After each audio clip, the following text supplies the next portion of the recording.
Well, we have plenty to discuss here on the show on Cricbuzz Live. Of course, we're looking forward to the game between India and Sri Lanka in the mountain kingdom of Dharamsala. But parallelly, we've had the news coming in of the big IPL format, the slightly skewed format that a lot of people in India are trying to get their head around. So we thought at the very top, let's just tell you exactly what has happened.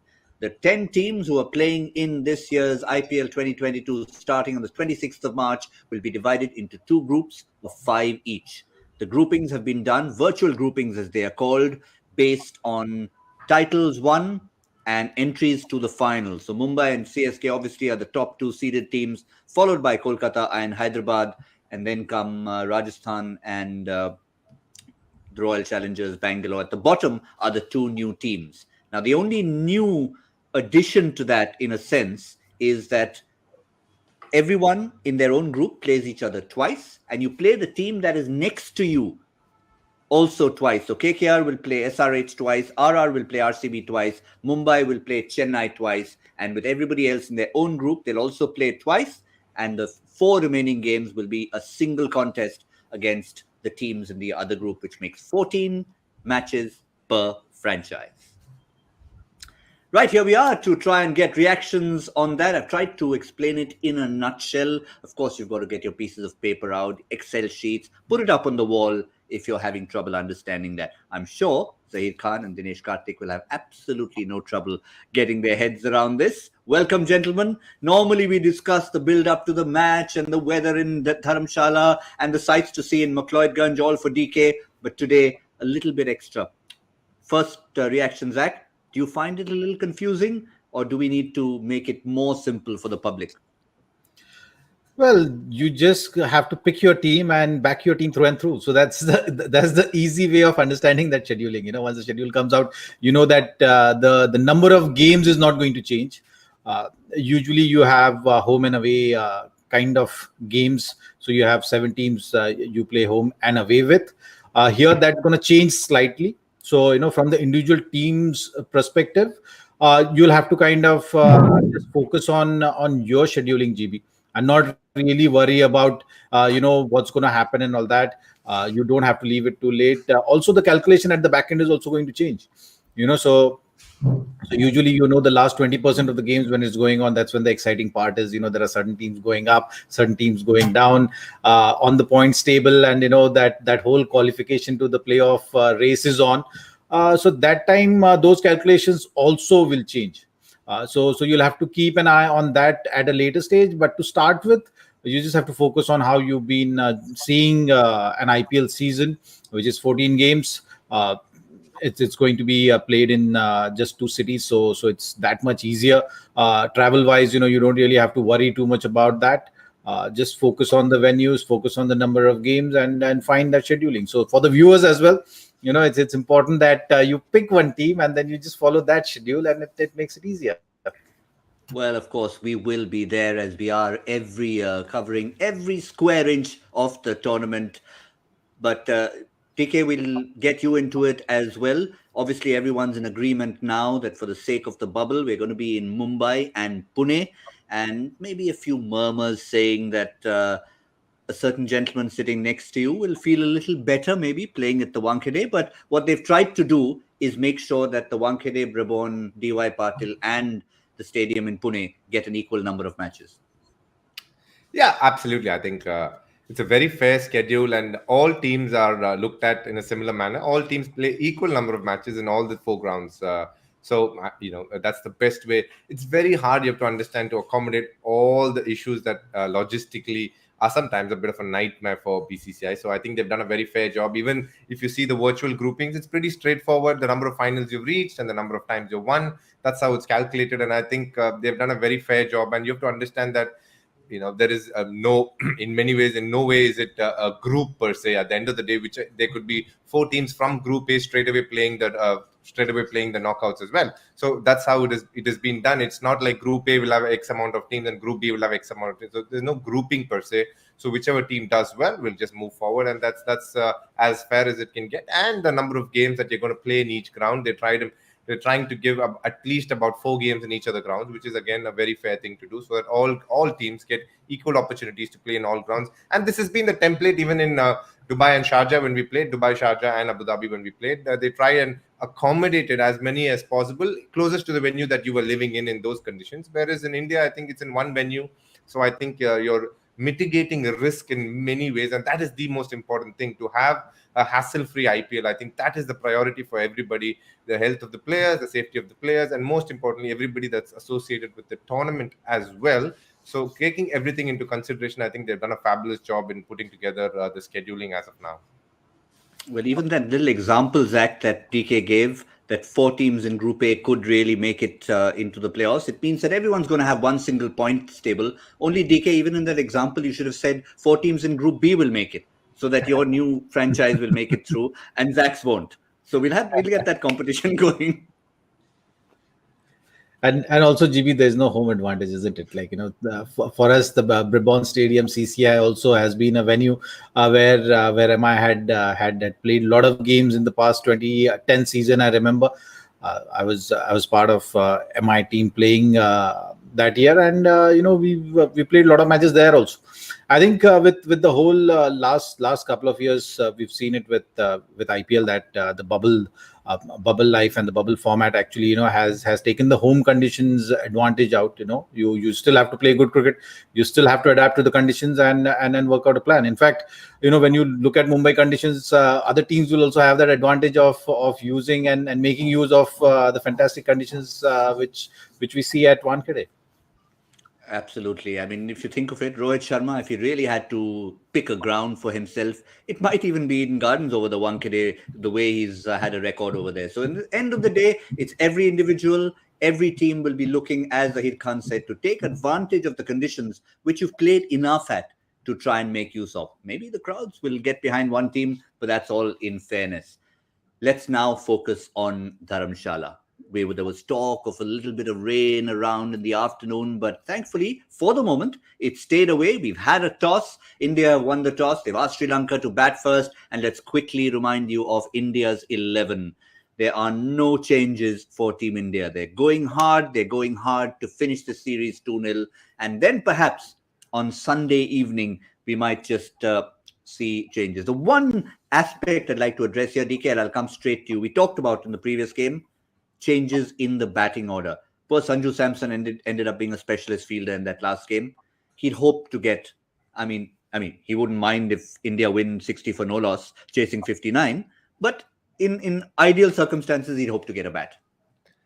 Yes, I think he's obviously slated in to come at number 4, and that was the case in the first game as well. The fact that India batted so well that they ended up sending a Jadeja much ahead in the order was good to see. And at the end of the day, that's how you're going to make your place in the Indian team. It's not going to come as a cakewalk. You're going to have to fight and make sure that every time you get an opportunity to set foot on the field as a Team India player, you got to try and make the best of it. I'm sure he knows that, if he gets an opportunity, he'll do the best that he can. But the competition is so high that sometimes chances can obviously be few and far in between. And the fact that the Team India is batting so well and in fact bowling even better. So, in many ways that could be a way in which he might not get to bat. I have a feeling that if the conditions remain as cold as it is and there's a bit of swing in the air and there's always a bit of nip and swing in Dharamshala, we could have a pretty early night if India bowls well. Yeah, wishful thinking. I'm not sure. I don't think Sri Lanka love the cold so much. They have lovely tropical conditions on their island over there. But let's get a little quote from Rohit Sharma before we kick off our next bit of this discussion.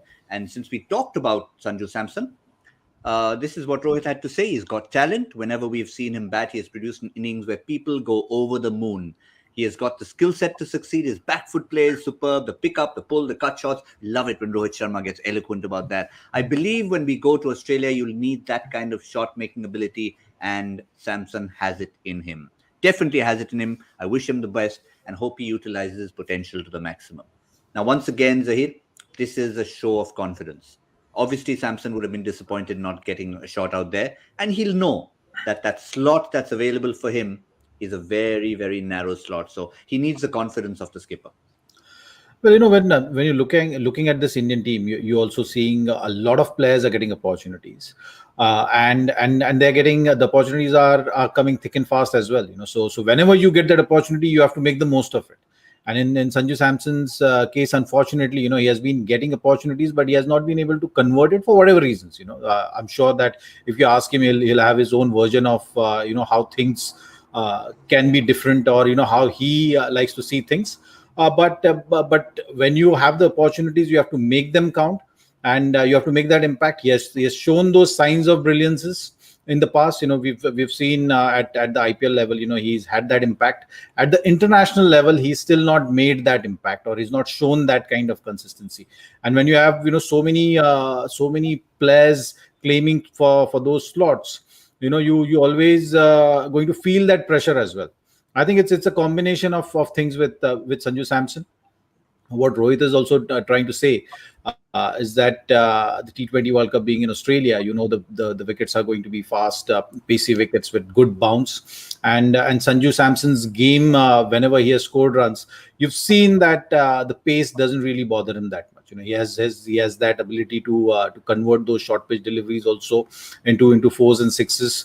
That really puts pressure back on bowlers, and in those conditions, you'll need that style of play. So I think from that point of view, you want Sanju Samson to join the party, and that's what Rohit is hoping from him. He's got the opportunity right now.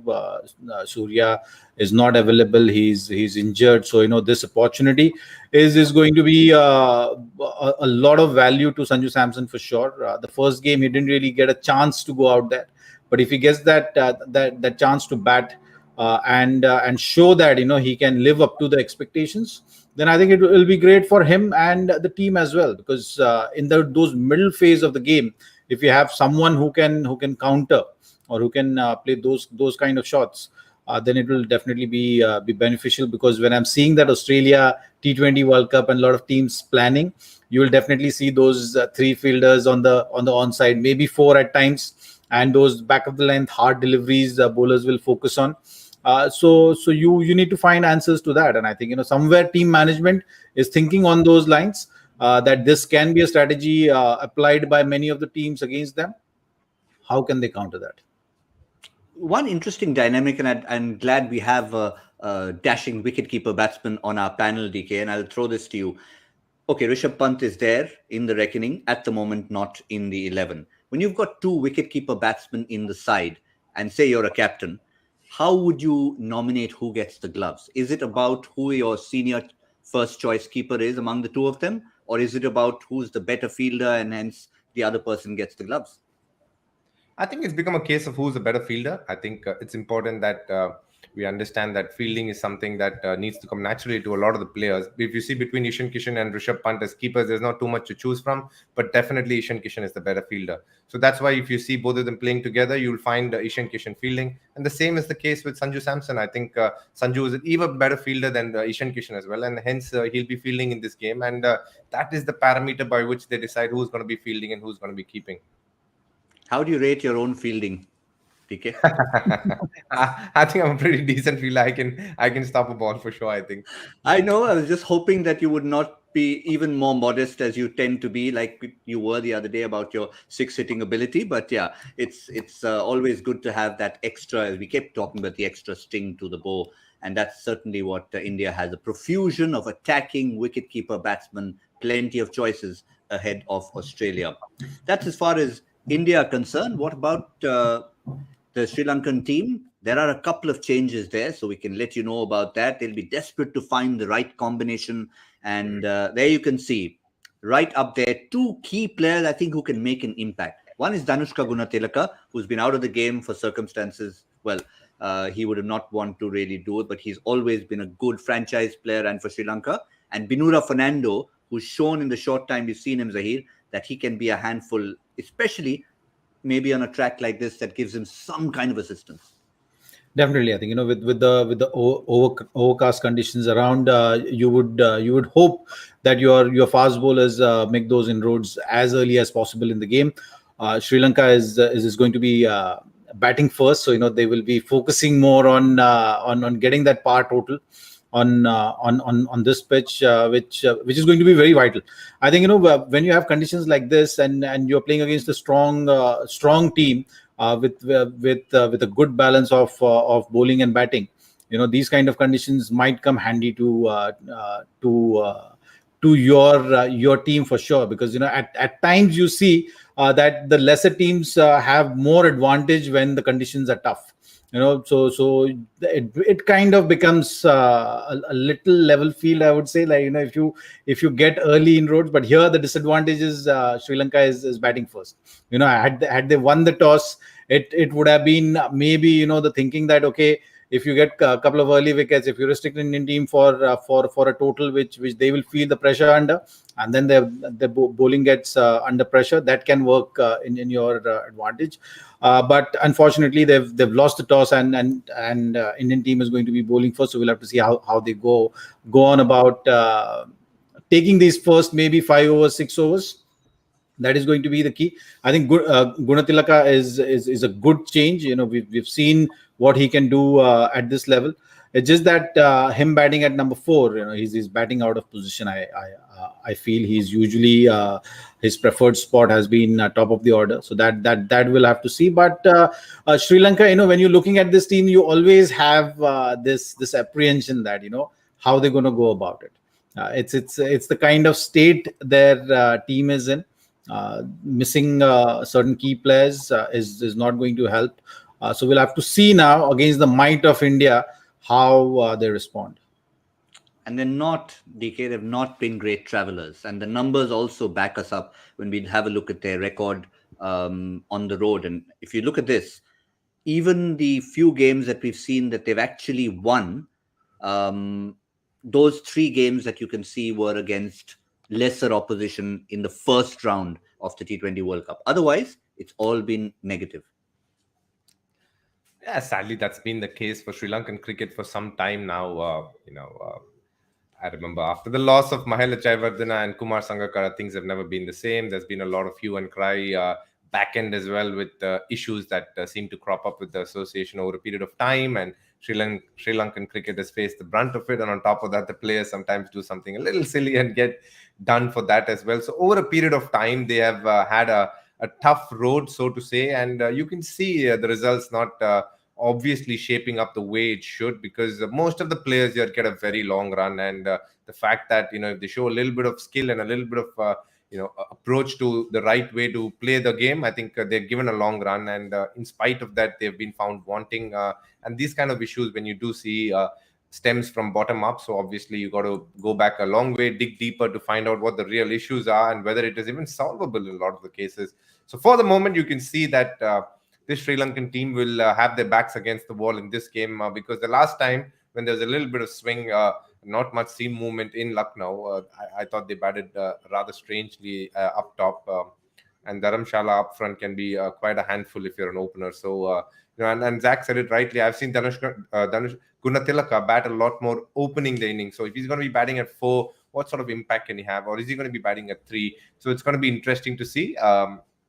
I do think they have to bat out of their skins in any way to put up a total that's going to be hard for India to chase.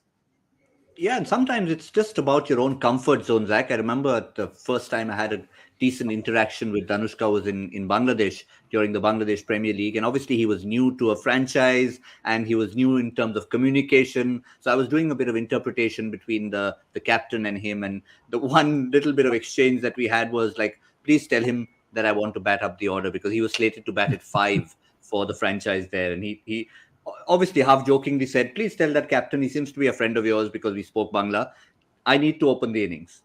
And I think he did in the next game. So certainly helped. The talk definitely helped GB there.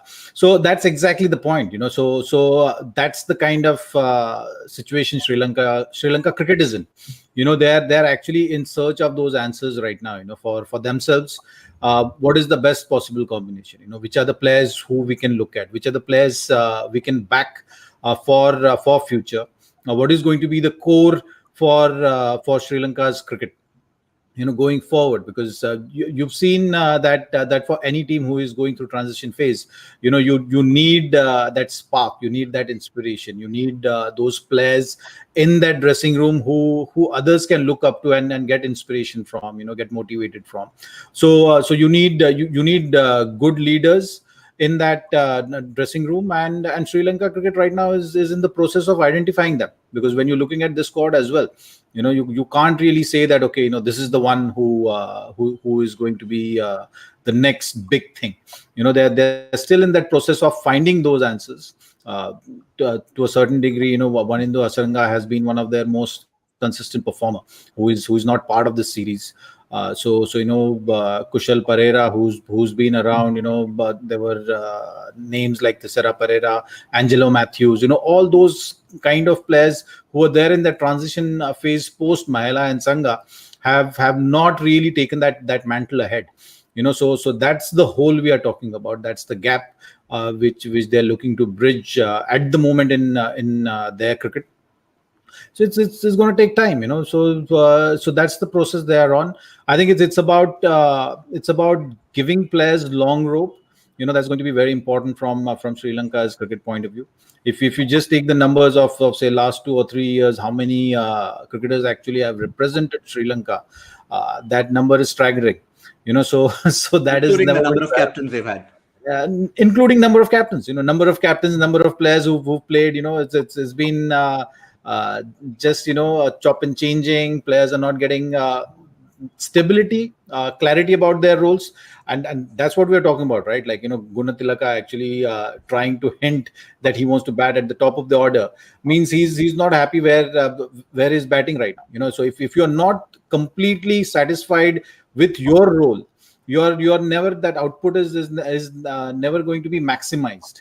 So those are the issues which we've been seeing with Sri Lanka cricket for quite some time now.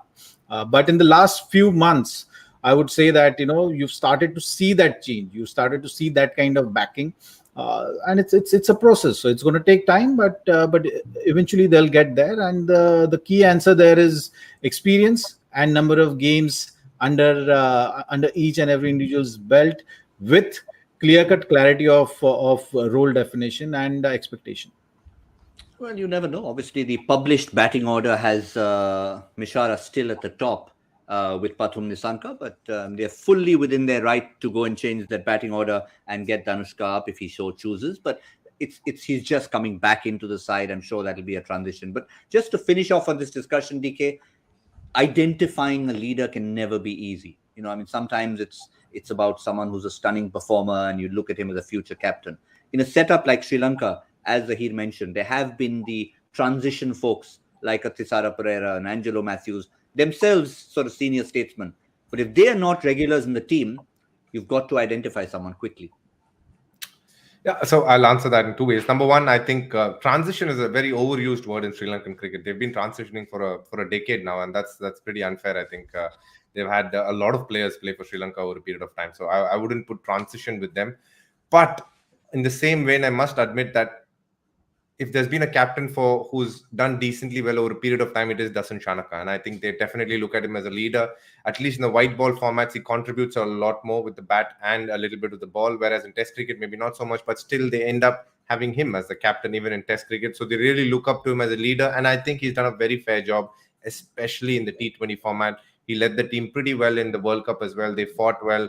They pretty much eased their way into the tournament. And after that, they had a couple of good wins, but didn't make it past the Super 12 stage. But still, I think Dasun Shanaka led them really well. He's got a good head on his shoulders. Even in Australia, in the recently concluded series, even though the scoreline is 4-1, I think they played a little better than that. So overall, I think if at all they have one person who they can rely on, who's shown some solidity, some responsibility, I think it is obviously Dasun Shanaka. The rest have been very inconsistent. The Pereiras, the Kusal Mendes, who they rated really highly, and including the Danushka Gunatilaka, the only two people who have done pretty well over a period of time has to be Chamira and Wanindu Hasaranga, who have been consistent for Sri Lanka over a period of time. I just feel that post the Sangakkara and Jayawardena, obviously they've had a tough time, and the fact that Angelo Matthews and Malinga has moved on also has made things that much more tough. Yeah, even Lasith Malinga towards the end of his career ended up being captain, not necessarily because he was wanting it, but because there was nobody around to take up that mantle. But yeah, it is just a quick reminder that India have won the toss, even though the record might favor set a score, win the game. India have set themselves a challenge to try and chase down a total successfully in Dharamshala. Let's talk about Yuzvendra Chahal, because of course India have gone in with an identical 11, and in the last match we briefly mentioned it when he took that one wicket, little contest, Zach, between him and Jasprit Bumrah.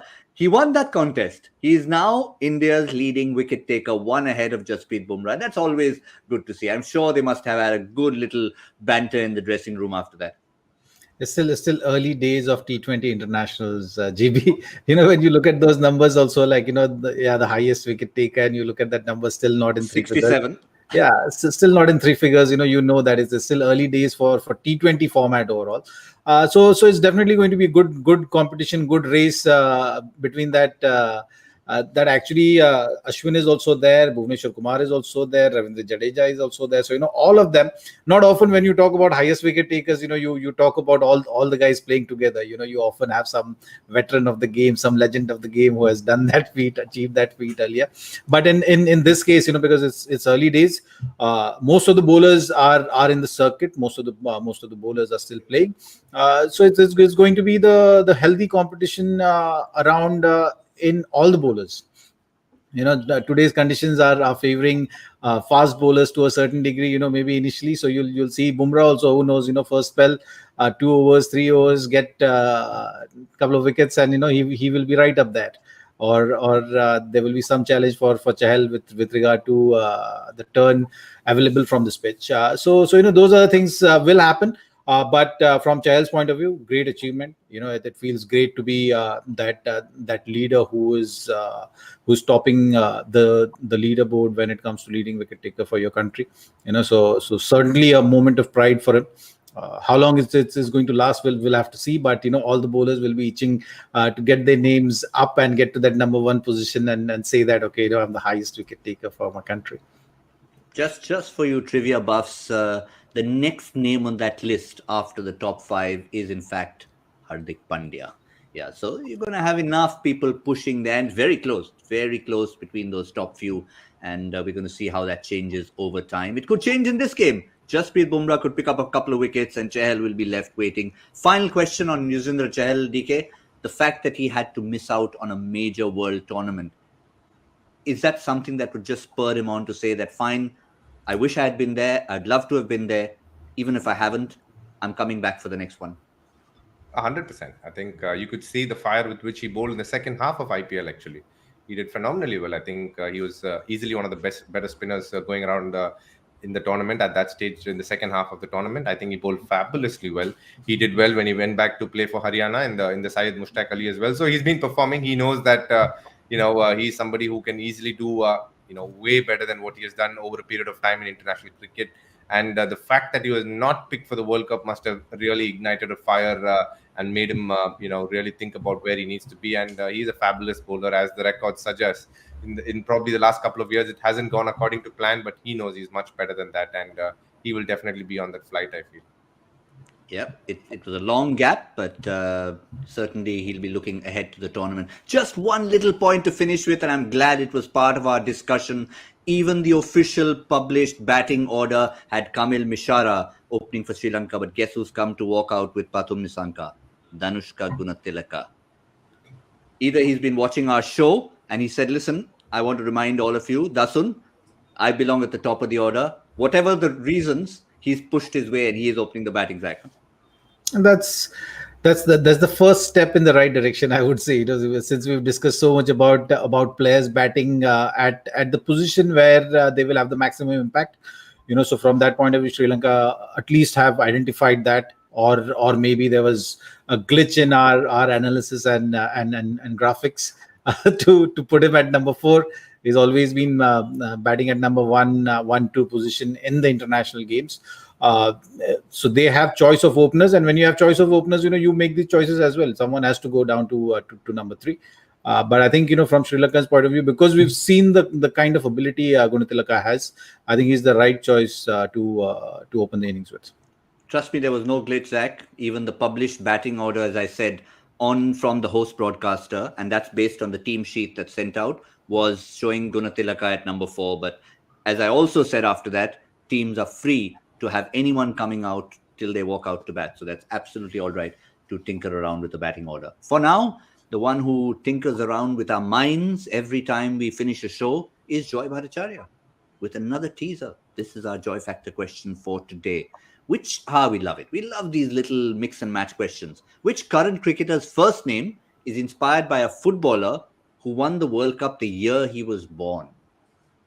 Which current cricketer's first name is inspired by a footballer who won the World Cup the year he was born? Setting me thinking. No hints for the moment. Hashtag Cricbuzz Live. Get your answers back. Hashtag we will be back very soon in the 10th over. Hopefully there's going to be no rain. It started perfectly. India have won the toss. Sri Lanka are batting first. We will see you in the 10th over, but I have 10 more seconds left. Gentlemen, prediction. Zach, you've promised to go low today. Yeah, I'm backing all the bowlers now with the overcast conditions around. I'm hoping that Bhuvi also gets his early breakthroughs. Bumrah joins in, and Harshal then cleans up the tail properly. I will go 140. Fair enough. I was thinking of going even lower. DK, higher, lower? 145. 145. Okay. Well, I'll be a little harsh and go a little lower than that since we were wanting an early finish. 129. 129. I'm sure Sri Lanka will have other ideas. I'm sure I won't be welcomed with open arms into the country next time I go to those beautiful beaches. I apologize in advance. It's only a prediction on a show. That's all we have from the three of us. We'll see you shortly in the 10th over on Cricbuzz Combox. That's all from Cricbuzz Live.